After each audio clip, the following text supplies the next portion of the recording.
The year was 1462. The sun hung low over the plains of Wallachia, casting long shadows across what appeared to be a forest. But these weren't trees. 20,000 wooden stakes pierced the earth, each one crowned with a human body in various stages of decay. The air was thick with the stench of rotting flesh. Flies swarmed in black clouds. The ground beneath was stained dark with blood and bodily fluids. At the center of this grotesque monument to death sat a single table, elegantly set with fine silver and linens. A man in royal robes cut into his meal with deliberate precision, seemingly unbothered by the chorus of groans from those still clinging to life around him. Turkish envoys, sent to negotiate with this ruler, stumbled through the forest of corpses. One fell to his knees, vomiting uncontrollably. Another covered his face with his robes, gasping for clean air that didn't exist. The man at the table looked up from his dinner, smiled, and gestured for his guests to join him.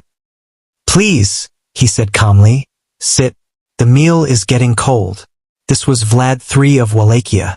History knows him by another name, Vlad the Impaler, the inspiration for Dracula.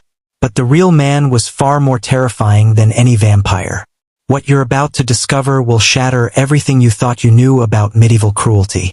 Because this is the true story of a ruler who didn't just kill his enemies. He turned death itself into entertainment. To understand the monster, we must first understand the child. In 1431, Vlad III was born into a world already soaked in blood. His father, Vlad II, bore the name Dracula, meaning devil or dragon. But even this fearsome warrior could not protect his son from what was coming. The year was 1442. 11-year-old Vlad stood in the courtyard of his father's castle, watching as Turkish soldiers approached. These weren't invaders, they were collectors. The Ottoman Sultan Murad II had come to claim his prize. Vlad and his younger brother Radu, to be held as human insurance for their father's loyalty. What happened next would forge a killer. The boys were dragged from their homeland to the Ottoman court at Adrianople. For 6 years, young Vlad endured horrors that would break most men. The Turkish guards didn't just imprison him, they remade him. Contemporary Ottoman records describe the education of royal hostages. Vlad was beaten daily, starved, humiliated in front of the court. But the worst torment was watching. The Ottomans forced him to observe their executions, their torture methods, their complete mastery over human suffering. His brother Radu adapted differently. Radu became the Sultan's favorite, earning privileges through submission. This created a wound in Vlad that would never heal, the knowledge that survival meant either becoming a victim or becoming a predator. By age 17, when Vlad finally returned to Wallachia, something fundamental had changed. The scared child was gone.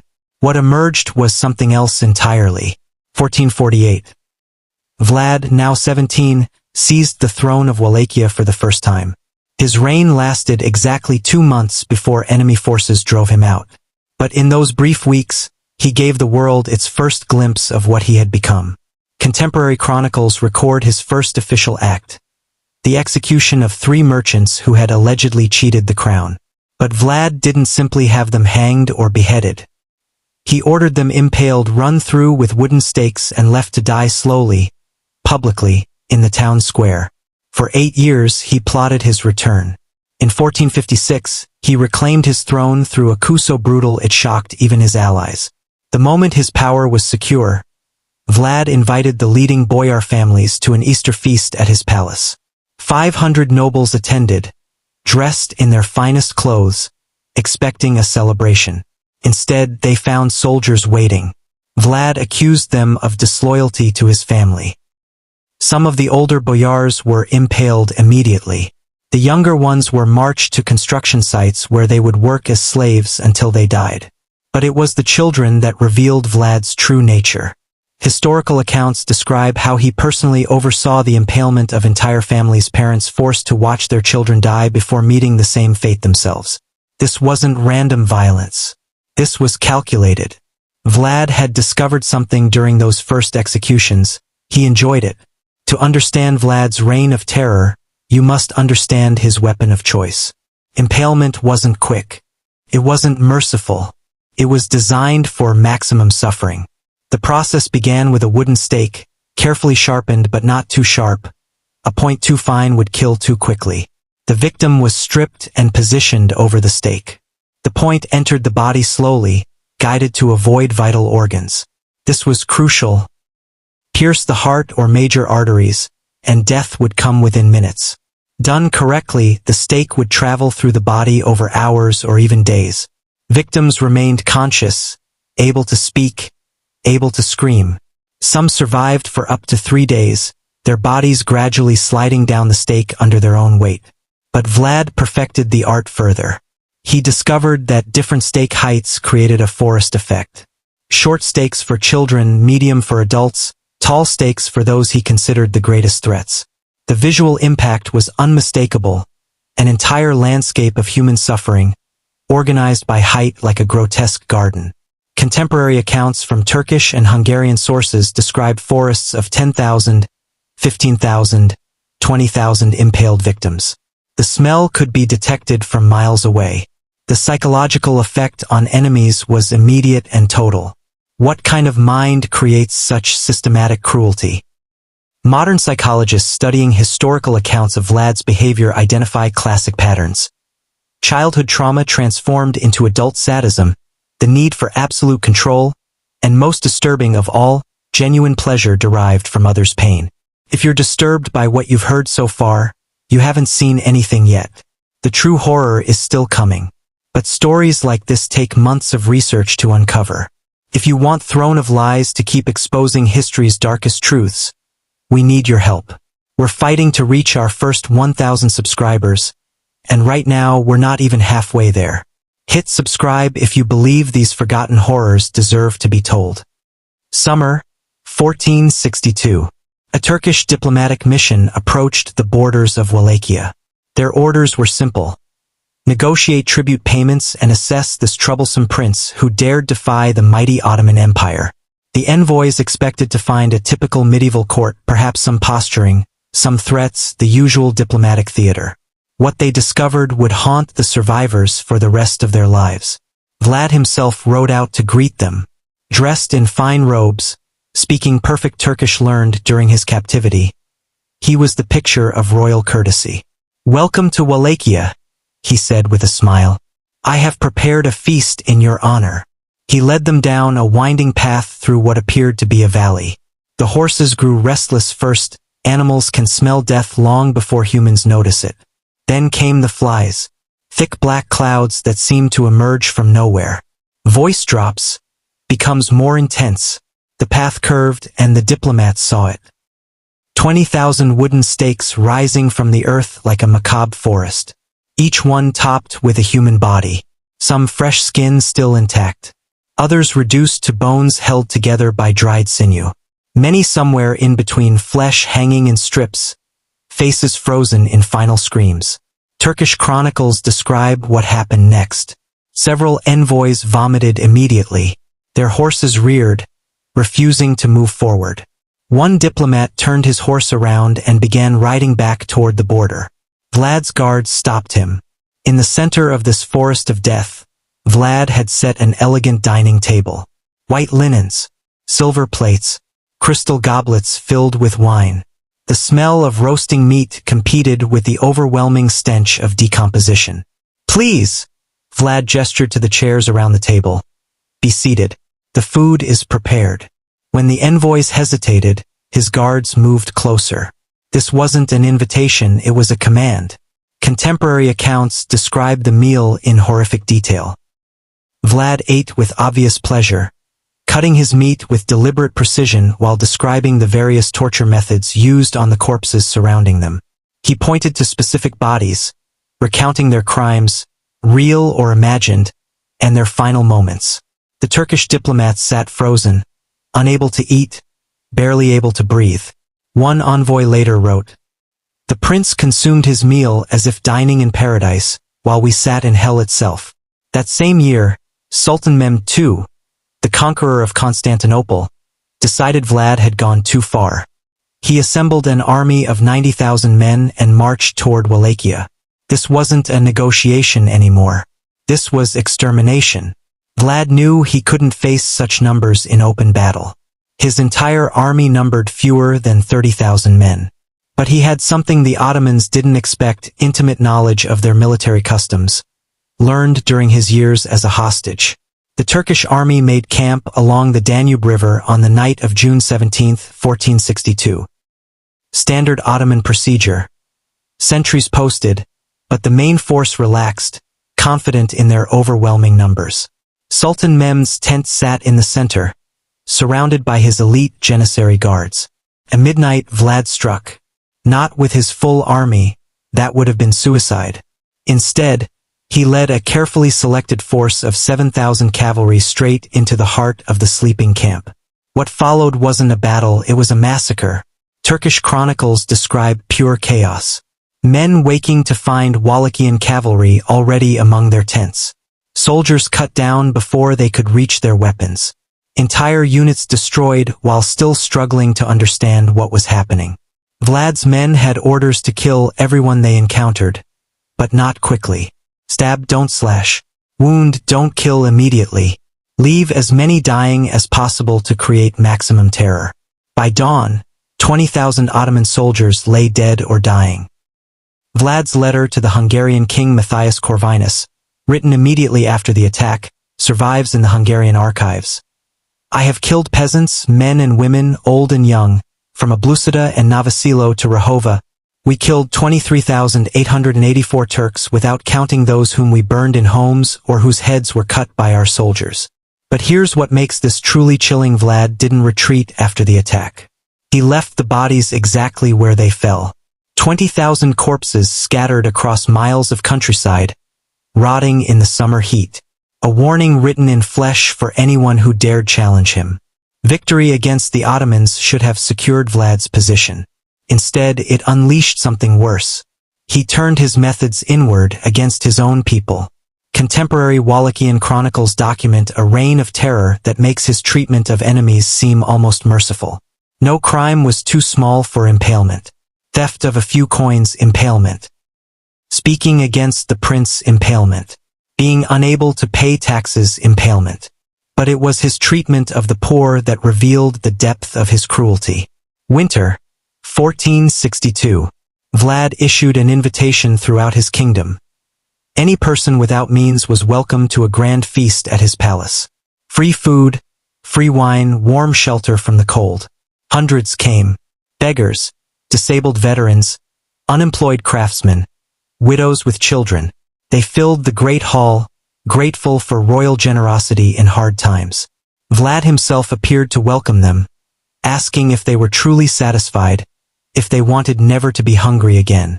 When they answered yes, he ordered the doors barred and the hall set ablaze.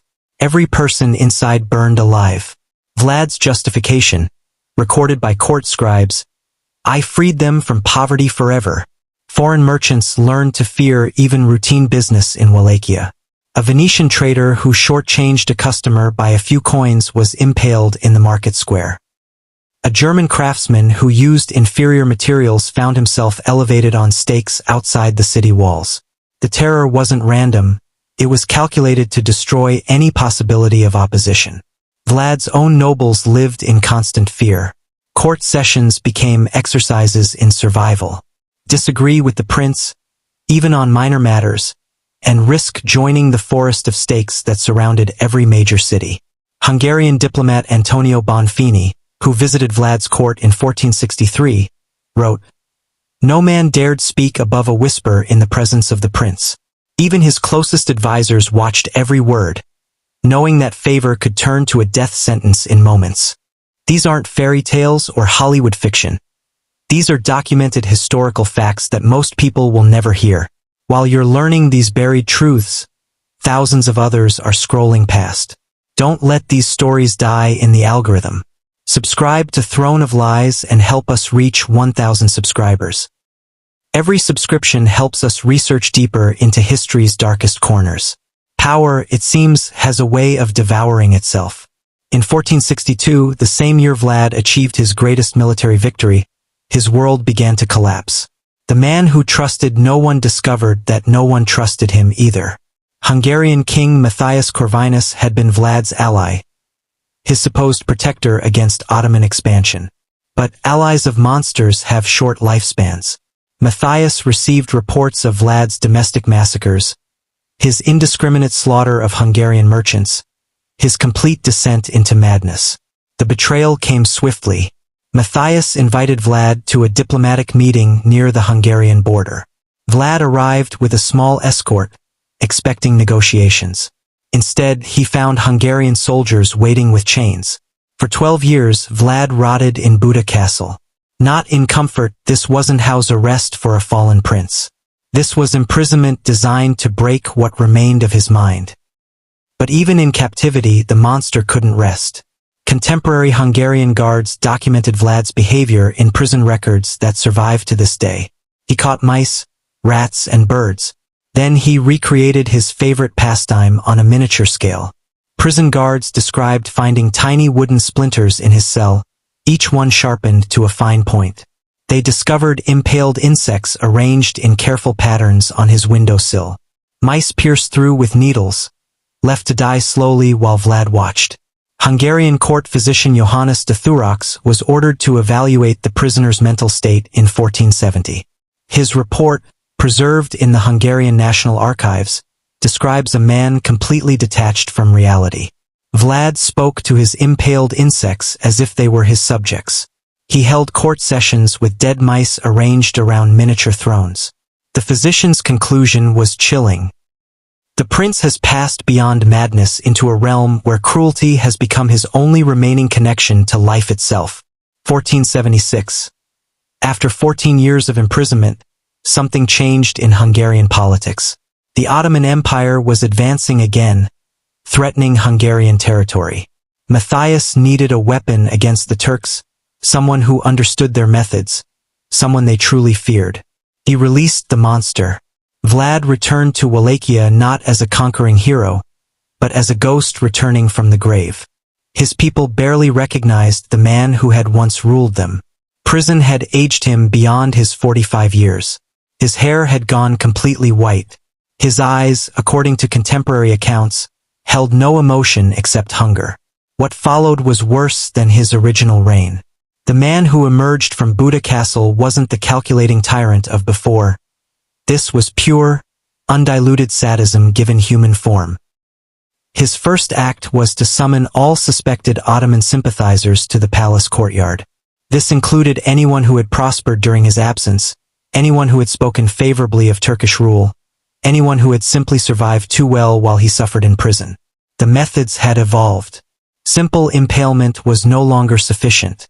Palace records describe new techniques. Impalement through the eye socket, designed to keep victims conscious longer. Graduated impalement, where stakes increased in thickness over days. Family impalement, where children were forced to watch parents die before meeting the same fate. Christmas Eve, 1476. Vlad ordered the massacre of an entire village suspected of harboring Turkish spies. Contemporary Orthodox Church records describe the scene. 300 villagers impaled in a perfect circle around the village church. Their dying moans, according to witnesses, could be heard during Christmas morning mass. But even his own supporters had reached their limit. Wallachian boyars who had welcomed his return began to plot. They sent secret messages to the remaining Ottoman forces. Come quickly. The madman must die, or we all will. December 1476. Vlad rode to battle for the last time. Turkish forces, reinforced by Wallachian rebels, had surrounded his small army near Bucharest. He was outnumbered 10-1, but retreat was impossible. His own people blocked every escape route. Contemporary battle accounts from both Turkish and Wallachian sources agree on what happened next. Vlad fought with the fury of a man who had nothing left to lose.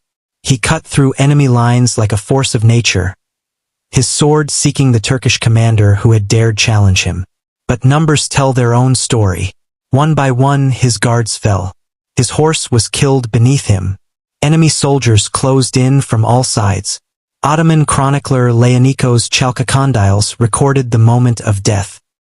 The Wallachian prince fell pierced by many spears, crying out curses against his enemies even as his blood flowed into the earth. The revenge was immediate and symbolic. Turkish soldiers decapitated the corpse on the battlefield. Vlad's head was placed in a jar of honey and sent as a trophy to Sultan Mehmed II in Constantinople.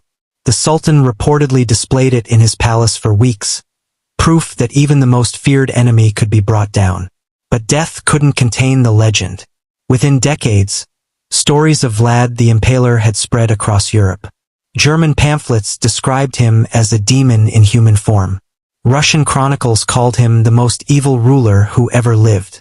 Centuries later, an Irish author named Bram Stoker would discover these accounts while researching Eastern European folklore. The name Dracula, derived from Vlad's father's title Dracul, would become immortal. But Stoker's vampire was fiction. The real monster had been far worse. In 2014, DNA analysis of remains claimed to be Vlad's revealed something unexpected. The bones showed evidence of systematic torture, old breaks that had healed incorrectly, scars consistent with prolonged abuse. The monster, it seems, had first been a victim.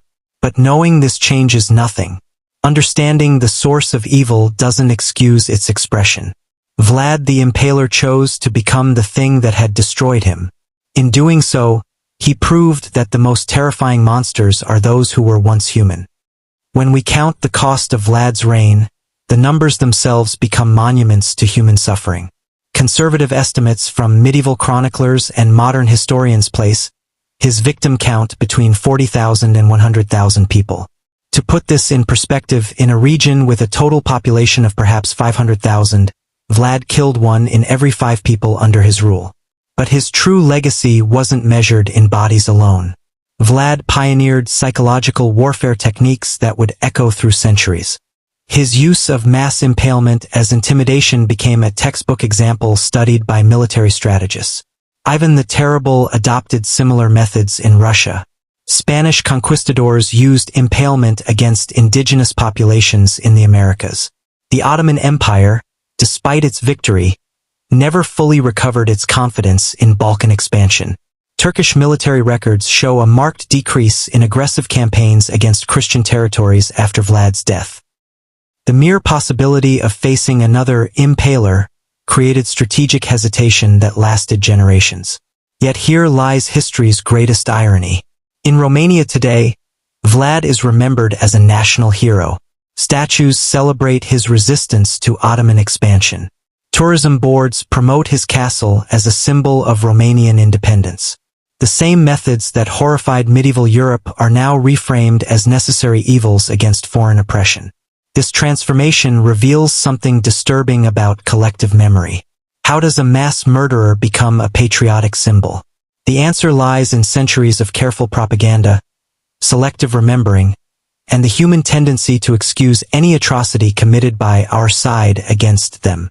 Modern psychological studies of Vlad's documented behaviors identify him as a textbook psychopath, someone incapable of empathy, driven by need for control, and genuinely excited by others' suffering. Yet he ruled a nation for years, commanded armies, negotiated with kings. The machinery of state functioned normally around absolute evil. What does Vlad's story teach us about power and human nature? First, that absolute authority corrupts absolutely, but only when it encounters a mind already broken by trauma and predisposed to cruelty. Second, that monsters are made, not born. The child tortured in Ottoman captivity became the man who tortured others. This doesn't excuse his actions, but it reveals the cycle that creates tyrants. Trauma without healing becomes trauma inflicted on others. Third, and perhaps most importantly, that evil requires enablers. Vlad couldn't have murdered thousands alone. He needed soldiers willing to impale children, nobles willing to watch neighbors die, citizens willing to remain silent while their countrymen screamed. In our modern world, we like to think such evil belongs to the past. We tell ourselves that civilization has progressed beyond medieval brutality. But the capacity for systematic cruelty hasn't disappeared. It's simply waiting for the right combination of trauma, power, and societal collapse. The real monster wasn't supernatural, he was human. And that, perhaps, is the most terrifying truth of all. You've just experienced one of history's most disturbing true stories. One that took months of research through medieval chronicles, Ottoman records, and archaeological evidence. Stories this dark don't tell themselves. If you want Throne of Lies to keep pulling back the veil on history's most brutal truths, we need your help to reach our first 1,000 subscribers. We're so close, but we can't do it without you. Subscribe now because the world needs to remember that the real monsters wore crowns.